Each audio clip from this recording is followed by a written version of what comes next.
Traffic Armageddon or bangungot dyan po sa NLEX noong Miyerkules Santo. Makakausap po natin si Julius Corpus ng Toll Regulatory Board. Magandang umaga po, Sir Julius. This is Erwin Tulfo and Miss Nina Corpus, sir. Sir Erwin and Ma'am Nina, hayaan nyo naman po akong mabati kayo ng belated Happy Easter at sa lahat po na kasamahan natin dito sa Radyo Pilipinas. Magandang umaga po. Magandang umaga rin po. Sir, ano ho ba ang nangyari doon sa Wednesday? Hindi po ba na-anticipate ito ng NLEX? At talaga namang terrible, Diyos ko po, yung nangyari na ang reklamo, hindi nababasa yung RFID. Yung iba naman, mas maraming gumamit ng walang RFID. Dapat ho, ito na-anticipate. Ito ho ba ay na-anticipate nila o hindi? Parang they were caught flat-footed and I don't think so, sir. Alam naman ho natin, year in, year out, every year meron tayong Semana Santa at mga tao umuwi ng probinsya, Sir Julius. Sir Erwin, tama po, no? And we agree with your observation na nagkaroon po ng mabigat na daloy ng trapiko dito sa NLEX noong Miyerkules. Ito po'y nagsimula, Sir Erwin, nung after lunch kasi half day po yung ating Miyerkules. Ngayon po, tinutukoy namin, we are making an assessment kung ano pa talaga ang naging dahilan ng pagbigat ng trapiko dito sa NLEX at that time. At kung makikita po ninyo, samot-sari pong kadahilanan ng pwedeng nagdulot ng ganong klaseng traffic. Isa na rin po dyan yung tinutukoy na may mga RFID na hindi napasa at nagdulot na pagbagal ng transaksyon sa mga toll plaza. At yun po patuloy natin tinutukoy, Sir Erwin at Ma'am Nina. At base po sa initial assessment namin ngayong umaga, kami kasi kumukuha na ng mga datos sapagkat every time after every peak travel season, we make an assessment of what happened. May mga transactions po naitala na exceptional na tinatawag kung saan yung RFID ay hindi nabasa sa maraming kadahilanan. Isa po dyan, Sir Erwin, yung maaaring kulang po yung load ng taong pumasok sa RFID kaya nagpapagal. Isang dahilan din na maaaring yung sistema o kaya yung hardware itself ay may konting kailangan ayusin o palitan. So yan po ay tinutukoy natin at sana naman po ay wag maging dahilan. Marami pa ho kasi Sir Erwin na pwedeng nagdulot ng pagbigat ng traffic, no? Yung RFID, kundi kasama na rin po yung weather.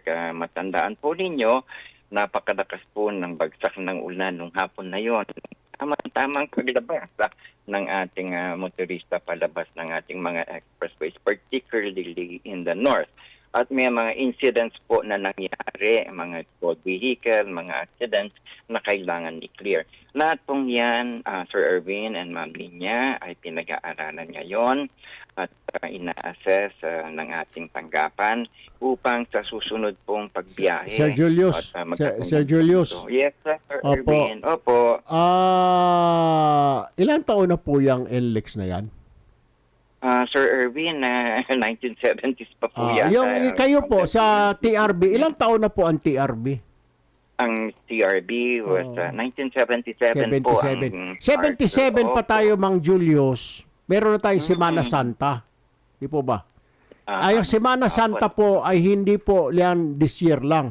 Yan po ay nag-umpisa nung 77. May Semana Santa na po tayo. At tuwing Semana Santa, bumibigat po ang traffic. Ang punto ko lamang po dito, sana po ay na-anticipate po yung influx ng mga sasakyan, doble, triple. Dapat po, kung akong tatanungin, kung ako po yung Toll Regulatory Board, sinabihan ko po sila, maglagay kayo ng extra na tao bawat booth, lahat, walang day off, lahat tayo red alert, para kung kulang yung load, magbayad ka. Sige, go. Magkano kulang mo? Ay laman na lang ng card ko ay 20 pesos, ay 35 ito. Dagdag ka ng 15. Or pa saan ka pupunta? Punta po ang Baguio, dadaan ka pa sa SCTEX. So ito ang kailangan mo, bumayad ka na rito. Dapat ho may ganon. Pangalawa, sir, dapat sasabihin nila, tama ho kayo, maraming issue. Dapat ho ng issue na ito, last year, ganon din ho yung issue. The year before that, and year before that, and year before that, dapat ho napag-aralan ho ito, hindi ho po pwede. It's unacceptable po, Sir Julius, na ngayon pa lang po pag-aaralan. Dapat po, tapos na po yung pag-aaral. It is the solution now that we have to find or execute. Kasi kung pag-aaralan po natin, ala ho mangyayari. Yan po yung isa ko nakikita ho dyan. Pangalawa, yung ayaw magkabit ng RFID, di sana dinagdagan po natin ang mga tao, yung may mga dibulsa dyan na doon pa lang, hindi pa uma-approach sa toll gate, na may naniningil na o saan ho kayo pupunta o ganito ganon para mga konduktor. Tapos yung mga exit po natin sa mga for example sa mga Pusurubyo o kung saan man ho dyan, sa Balintawak o sa mga may kawayan, dagdagan din po yung mga gate, yung mga teller po doon. Tapos yung sinasabi nyo, mga nasiraan, dapat meron na ho kayo naka-standby na mga towing truck po natin along the way. Every 5 kilometers, every 10 kilometers, meron po tayo para pag tumirik, hilain na lang po ng hilain. Isa pa po nakikita ko, buksan na rin natin yung isang lane pang emergency ganon. Basta may escort lang po na mga hagad, ng NLEX, yung mga highway patrol nila dyan, para ma-escortan, mabuksan yung isang lane dahil nagkakabuhol-buhol. Di po ba, Sir Julius? Sir Erwin, ako po I agree with all your suggestions, Sir Ganito Erwin. lang po kayo magandang gawin po natin, sir, because taon-taon na lang po, na-interview ko po kayo, naalala ko po, taon-taon may in-interview ako sa TRB. Ganito po lagi ang problema natin.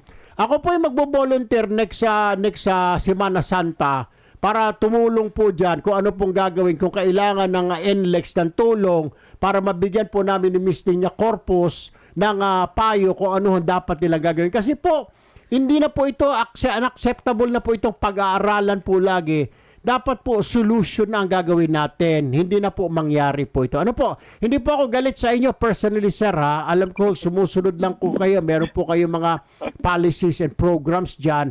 Ang sinasabi ko lang po, next time po siguro ang TRB, mas magiging mahigpit. Dapat mas lalo pong pinag-aaralan ho ninyo.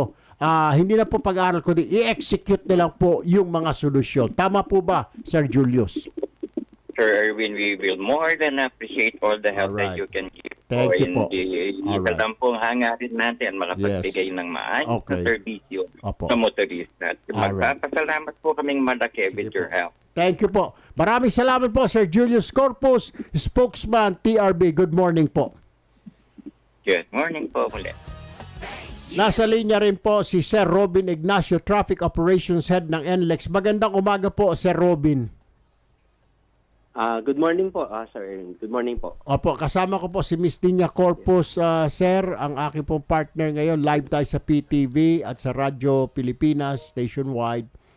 Sir, good morning po, sir. Good morning, good morning, Ma'am Ninya. Noong Miyerkules Santo, na-anticipate nyo ba ito? Hindi ninyo na-anticipate na magkakaroon kayo ng end of the world dyan ng traffic? Parang akala ho ng mga kasama kaibigan ko katapusan na po ng mundo Parang sa mga sine na anong tawag doon? Yung Armageddon. Akala, the end of the world, lahat ng tao nakatingin. Hindi po nakatingala, kundi nakatingin po doon sa toll gate na 5 kilometro pa lang ang layo nandun. Yung iba, humaba po yung liig, sir. Katitingin ng ganon.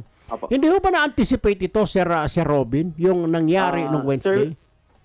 Opo, Sir Erwin, na-anticipate na po namin taon-taon nga po itong Holy Week.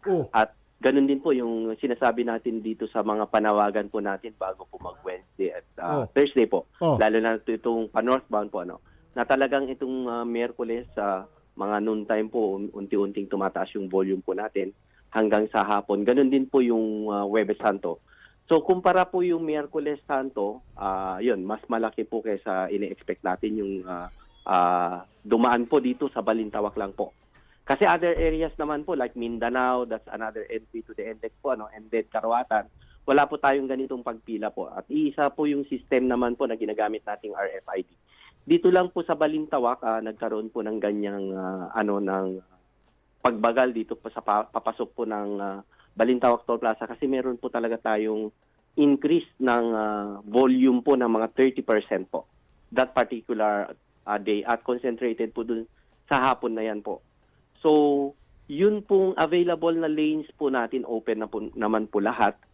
But pag pasok po ng Balintawak Toll Plaza, kasama po yung pumasok na another entries po from Metro Manila going north na yung Mindanao at saka Karuhatan. Yung Karuhatan po kasama pa po dyan yung galing connector roads. So, nag-converge po dito sa area.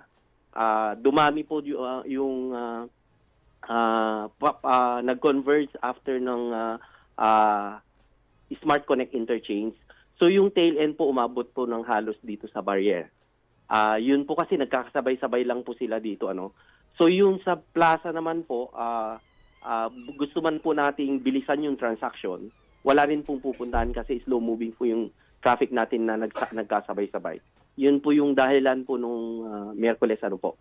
Tapos yung Huwebes naman po, ganun pa rin po na mataas din po. In-expect natin actually 10% higher than yung normal daily average po natin. Pero wala po tayong pagpila sa mga toll plaza na naranasan po. Bagamat yung volume ay mataas, nakapasok po kaagad. So ang meron naman po tayong mga slow-moving traffic po is yung kahabaan po ng NLEX, Sir Erwin. Okay. At yun po, yung pag-ulan po na nangyari po that particular hour na bibihira po pag Holy Week po natin nararanasan na meron po saan okay, kung wala kang problema, sinasabi kasi ang problema ng mga tao, hindi rin nakakabasa, sinasabi mo naman dahil sa volume. Dapat sir, nakapag-prepare na tayo kung volume at volume lang rin ang pag-uusapan. Yung mga yan, yung mga sakyanan i-exit. Ang problema, mahaba po yung exit. Kagaya po yan, lagi po ako dumadaan sa NLEX dahil lagi po ako nag-out of town. Nagmumotor ako, nagkukotse ako minsan.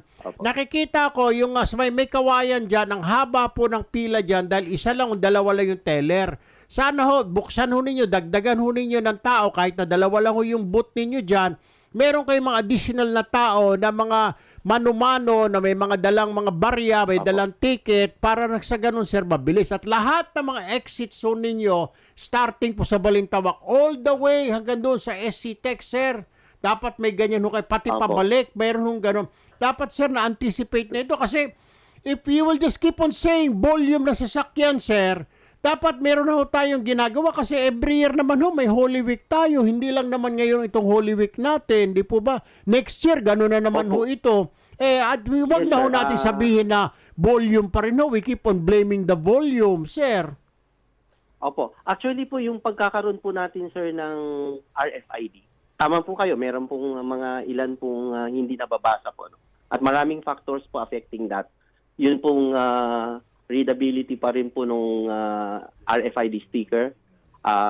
Medyo may mga kalumaan na po siguro yung iba. Kaya po, meron kaming programa ngayon na parang titingnan po ulit lahat yung mga RFID na kayo at this point in time na. Kasi maaari po sa wear and tear po ng RFID ay doon po nagkakaroon po ng hindi pagbasa ng system po natin. Kasi yung ating system naman malaki na po talagang improvement at wala naman po tayong reported na nag-down o nag-slow down po yung ating So, maraming factor po yun. Yung pong mga binabanggit nyo pong pag-exit na mga plaza po natin, tama po kayo dun, Sir Erwin. Kung natatandaan nyo, nung wala pa po tayong RFID, talagang binubuhusan po natin ng mga ambulant tellers po yung mga yan. Tama. Ang may kawayan, ganun din po.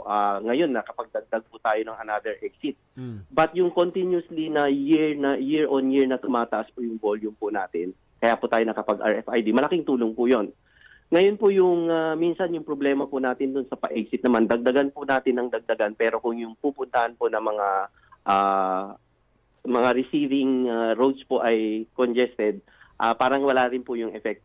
So kung nakita po natin dito sa yung sa binabanggit po nating dagdagan ng exit, yung mga collection, dito po sa Tarlac Toll Plaza, yun talaga maganda po yung effect nung ginawa po natin. Naglagay po tayo ng mga portable booths kasi po paglabas po, maluwag pa po talaga yung area towards Tiplex naman po ito. Dito sa Balintawak, sir, yun po yung tinitingnan po natin ngayon kasi come next year po, maaring mas mataas po ulit kaysa yung Holy Week na to. Either yung Wednesday or yung Thursday po. Kaya po yung iba po nating minsan sinasabihan na po natin yung ating mga motorista na wag na po sana kung may chance na magkasabay-sabay kasi hindi naman po dumadami yung ating lanes talaga. Sir, alam mo, ito, dumadami base natin sa video na nakikita ho namin ngayon, itong isang, yung sa may Balintawak ho yata ito, saan ba ito? Ay, Opo. halos 12 yata na lanes ito. 12 ba ito o 13 lanes? Ilan ho ba yan? 12 po yung 12 po yung ating RFID. 12. Hindi, ilan po cash pati yung lanes mga, natin, pati yung mga Opo. hindi ho RFID, ilan? 17 po. 17. 5 po yung ating, Pagkatapos ho ng cash lanes, 17 na yan, ilang lane na lang? Naging imbudo po sir, oh. Tapos bigla magiging yes, tama apat. po yan. Oh. Magiging At saka apat ano ho po ba yung isang carriageway toll po gate, natin. toll plaza doon na kaliwa na wala naman laman, walang sasakyan? Bakit hindi na lang alisin Opo, yun? yun po yung ginamit. Opo, yun po yung sarado na sir ngayon dahil tama po kayo. Nung nag-RFID po kasi tayo. Ay, buksan nyo na ho. Parang awa nyo na, buksan nyo na ho para hindi maimbudo dyan sa lugar. Sino bang engineer Ay, ninyo? ano po, May engineer ho ba kayo na nagde-design nito, sir, ng kalsada? Parang naimbudo, sir. Oh. Nasakal doon banda sa unahan. Eh, oh. Dapat alisin nyo na yan. Kung gusto nyo, tulungan ko kayo. I-demolish na natin yan mamayang gabi para medyo maluwag-luwag na po yung kalsada. Ano tingin ho ninyo, Sir Robin? Yes, sir. Opo, pinag-aaralan naman po yun, sir. Kasi Huwag nyo kagaya na na pag-aralan, nabanggit sir. Kasi dito sa video, reviewin nyo itong video natin sa Facebook mamaya. Makikita ho ninyo, ayan ho. Apo. Well, useless yung toll plaza na yan. Ano po? Tapos siguro kailangan magdagdag na po kayo ng lane, sir, dahil napapanahon na talaga dahil hindi po kukunti ang sasakyan natin. Dadami at Opo, tama. dadami po. Kailangan lang ho. Yes, sir. Tama po kayo. Magdagdag kayo ng 4 lane. lanes po, Sir Erwin. Opo, yung 4 lanes po, Sir Erwin, yun na po talaga yung sinabi nyo kanina na nag-iimbuto. Kaya kung bibilisan pa po ng transaction, let's say mag 100% RFID, maring dito po sa yung pagkapasok na po na 4 na lanes po. Meron lang po maximum capacity po na kayang tanggapin po ng 4 na lanes. So, yun po yung, sir, yun po yung sinasabi natin na yung Miyerkules, bilisan man po natin dun sa toll plaza, mag-iimbudo lang po dun sa after po ng toll plaza, sir. Pero pag binuksan nyo, binuwag nyo yung isang walang silbi na toll plaza, medyo luluwag po, parang makakahinga po ng konti kasi magiging tuloy-tuloy na. But from 17 lanes so kaya 13 lanes so ito, bigla magiging Apo. 4. Talaga magiging Tama po. imbudo po yan, di po ba? Yes. Tama po, Sir Erwin, from 17 lanes, magiging 4. 4 lanes lang po talaga Kaya yung nga, carriageway yun ang natin. nasakal ho dito. Kitang-kita rito. Kita ho kaagad sa ibabaw na Opo. aerial shot na ito. Anyway, sige Sir Robin, I believe papatawag ho yata kayo. Magkakaroon po kayo ng pulong ni Speaker Romualdez, ang pamunuan po ninyo, tsaka TRB at tsaka SLEX para ika nga sa problema na ito. Ano po? Apo. Maraming salamat Yes, po, sir, Sir Robin. maraming salamat Thank po. you. Good morning. Magandang-